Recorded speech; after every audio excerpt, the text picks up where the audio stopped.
Hello, this is Dataji and I am preaching the spiritual knowledge of Sri Data Swami.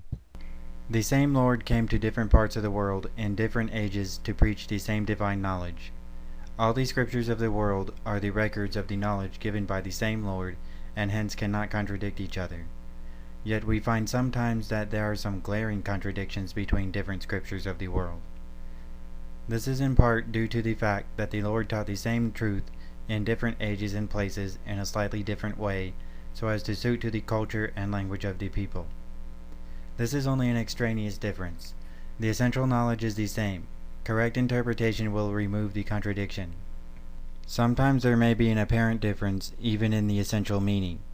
In such case, the inconsistency is probably caused by corruption of the scripture over generations. Comparison with other scriptures of the world will help in removing the corrupted portions in each scripture.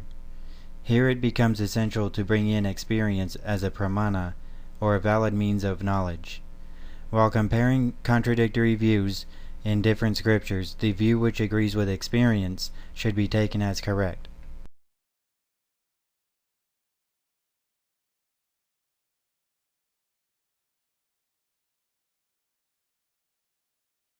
దత్తుని తలచెదము దత్తుని పిలచెదము దత్తుని కొలిచెదము దత్తుని వలచెదము కోరిక ఏమియు లేకయే దత్తుని తలచెదము దత్తుని పిలచెదము దత్తుని కొలిచెదము దత్తుని వలచెదము ఏమీ కోరిక లేని మా తలపుకు పిలుపుకు కొలుపుకు వలపుకు కారణం దత్తునిపై గల మా అనురాగం దత్తునిపై గల మా మమకారం దత్తుని తలచెదము దత్తుని పిలచెదము దత్తుని కొలచెదము దత్తుని వలచెదము